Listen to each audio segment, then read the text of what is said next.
Dans cette vidéo, on va étudier les réactions chimiques cellulaires responsables de la libération de l'énergie emmagasinée dans la matière organique.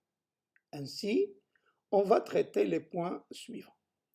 On va commencer par une introduction. Puis, on va traiter la glycolyse comme étape commune entre la respiration et la fermentation. Et on va étudier le devenir de l'acide pyruvique dans la mitochondrie. Après avoir étudié la structure et l'ultrastructure de cet organite. Puis, on va traiter les réactions chimiques qui permettent la dégradation du pyruvate à l'intérieur de la mitochondrie, à savoir le cycle de Krebs et le transfert d'électrons et de protons au sein de la mitochondrie. Et pour terminer cette vidéo, on va calculer le bilan énergétique et le rendement énergétique de la respiration et de la fermentation, afin qu'on puisse les comparer.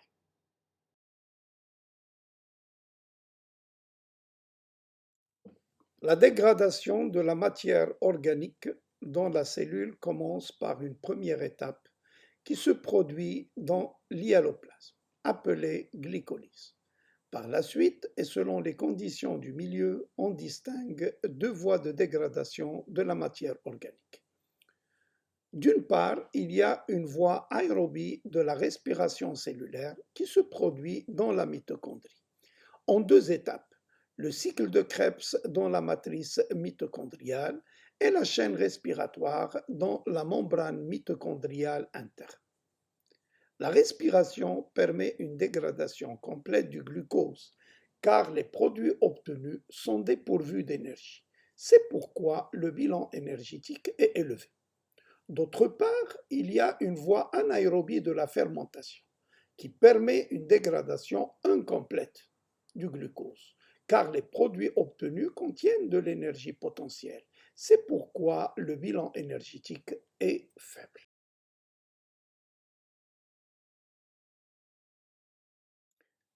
La glycolyse est une étape commune entre la respiration et la fermentation.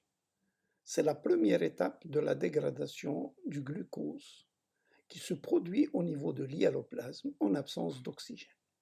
Durant la glycolyse, on peut constater une dégradation d'une molécule de glucose en deux pyruvates avec la libération d'électrons et de protons qui vont servir à la réduction de 2NAD+ en 2NADH+.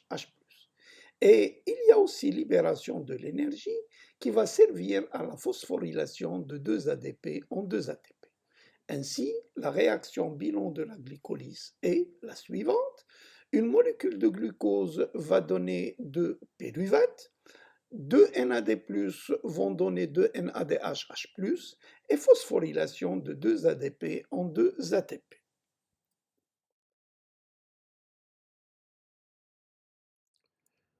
Dans ce paragraphe, on va étudier l'organisation de la mitochondrie. La mitochondrie est un organite cellulaire entouré de deux membranes. Une membrane mitochondriale externe et une membrane mitochondriale interne, qui délimitent deux espaces. D'une part, l'espace intermembranaire, et d'autre part, à l'intérieur de la mitochondrie, la matrice mitochondriale, où on peut trouver de l'ADN mitochondrial, des ribosomes et des enzymes spécifiques. La membrane mitochondriale interne est pourvue de replis qui traversent la matrice mitochondriale. On les appelle les crêtes mitochondriales. Au niveau de la face matriciale de la membrane mitochondriale interne, on a des structures complexes appelées chaînes respiratoires, ensemble de diverses molécules situées dans les crêtes mitochondriales et assurant par des réactions d'oxydoréduction successives le transfert des électrons, des composés réduits qui ont subi une réoxydation jusqu'à l'accepteur final, le dioxygène, en synthétisant une grande quantité d'énergie. Puis, les sphères pédonculées, structures qui renferme l'enzyme responsable de la synthèse de l'ATP, appelée l'ATP synthétase. Elles sont l'aboutissement du canal reliant l'espace intermembranaire et la matrice par lequel diffusent les protons de l'espace intermembranaire vers la matrice.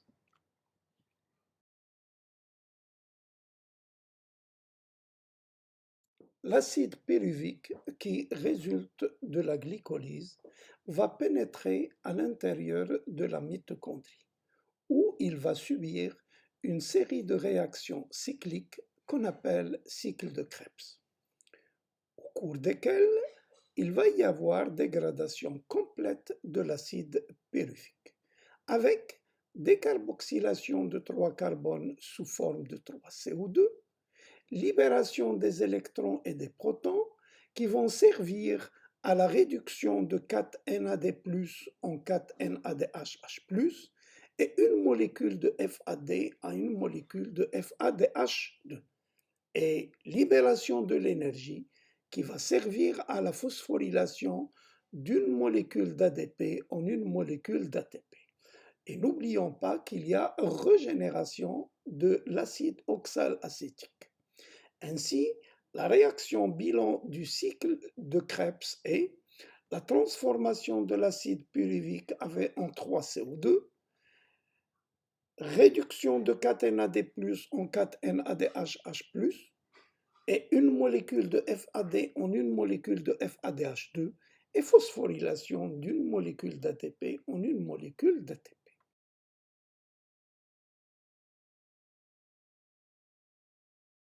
La phosphorylation oxydative est la dernière étape de la respiration cellulaire. Elle se produit au niveau de la membrane mitochondriale interne et elle permet la régénération des composés sous leur forme oxydée, à partir de la réoxydation des composés réduits, formés au cours des étapes précédentes.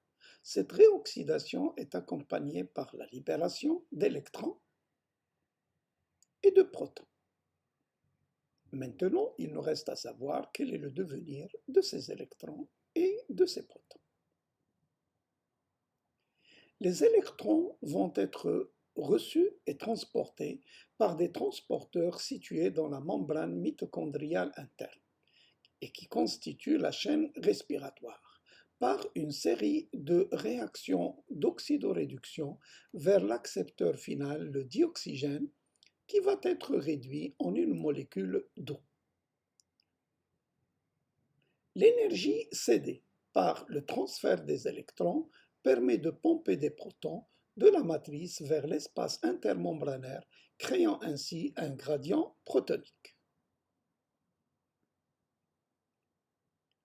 Les protons rejoignent la matrice en activant l'ATP synthétase, ce qui est à l'origine d'une synthèse d'ATP à partir de la phosphorylation d'ADP. Et pour terminer, le couplage des réactions d'oxydoréduction et de phosphorylation donne à cette phase le nom de phosphorylation oxydative, c'est-à-dire l'énergie nécessaire à la phosphorylation d'ADP en ATP résulte de la réoxydation des composés réduits.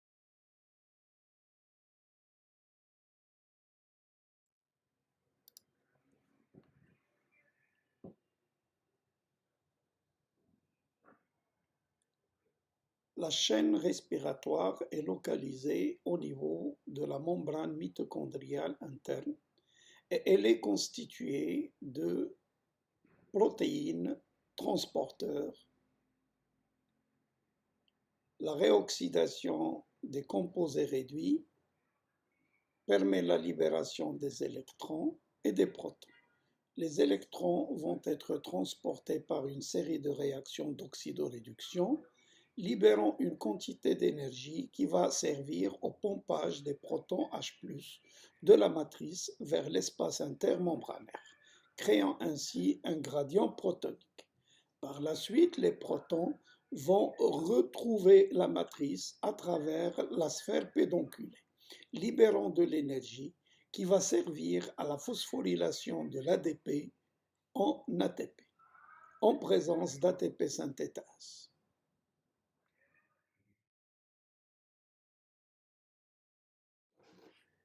La fermentation est une voie de la dégradation anaérobie de la matière organique dans la cellule. Elle se produit en deux étapes. L'étape 1 est la glycolyse. Elle se produit au niveau de l'hyaloplasme en absence de dioxygène. C'est une étape commune entre la respiration et la fermentation, au cours de laquelle la molécule de glucose va se transformer en deux pyruvates, avec la production de deux molécules d'ATP et de deux composés réduits de NADH+. L'étape 2, elle se produit également dans l'hyaloplasme, et au cours de laquelle les deux pyruvates obtenus vont être partiellement dégradés en deux molécules d'acide lactique ou deux molécules d'éthanol selon le type de fermentation étudié, avec l'utilisation de deux composés réduits formés lors de la glycolyse. Ainsi, au cours de la fermentation lactique, les deux pyruvates vont donner deux acides lactiques avec la production de deux molécules d'ATP, alors que lors de la fermentation alcoolique, les deux pyruvates vont donner deux éthanols, deux molécules de dioxyde de carbone et la production de deux molécules d'ATP. Calcul du bilan énergétique. Sachant que la réoxydation d'une molécule de NADH+ donne naissance à trois molécules d'ATP et celle d'une molécule de FADH2 donne naissance à deux molécules d'ATP. Pour la respiration, on a trois étapes. Au cours de la première étape, la glycolyse, il y a production de deux molécules d'ATP et de deux molécules de NADH+. Par la suite, on a l'oxydation respiratoire qui a eu lieu dans la mitochondrie, c'est-à-dire le cycle de Krebs. On note que pour chaque glucose, on a deux cycles de Krebs. C'est pourquoi il va y avoir production de 8 NADH+, 2 FADH2 et 2 molécules d'ATP.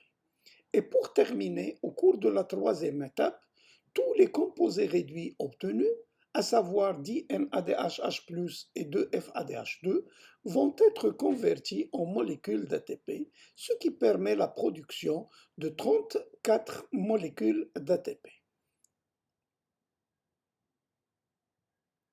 Ainsi, le bilan énergétique de la respiration cellulaire est 38 molécules d'ATP.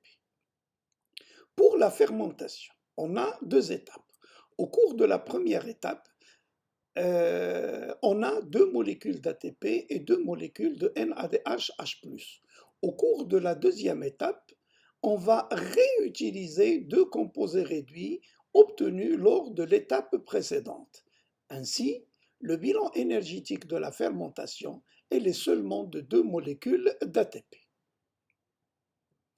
Maintenant, on va calculer le rendement énergétique de la respiration et de la fermentation, sachant que la combustion d'une mole de glucose libère 2840 kJ et l'hydrolyse d'une mole d'ATP libère 30,5 kJ. Le rendement énergétique de la respiration, c'est 38 ATP fois 30,5 divisé par 2840 kJ, c'est-à-dire 40,8%, alors que le rendement de la fermentation, c'est deux molécules d'ATP obtenues multipliées par 30,5 divisé par 2840 kJ, ce qui donne 2,14%. Et pour terminer, la respiration est un phénomène biologique qui permet la dégradation complète du glucose dans un milieu aérobie, car les produits obtenus sont des substances organiques dépourvues d'énergie, à savoir le CO2 et l'H2O. C'est pourquoi le bilan énergétique 38 ATP et le rendement énergétique 40,8 ATP sont élevés. Alors que la fermentation est un phénomène biologique qui permet la dégradation incomplète du glucose dans un milieu anaérobie, car les produits obtenus contiennent de l'énergie potentielle, acide lactique pour la fermentation lactique et éthanol pour la fermentation alcoolique. C'est pourquoi le bilan énergétique 2 ATP et le rendement énergétique 2,14% sont fermées.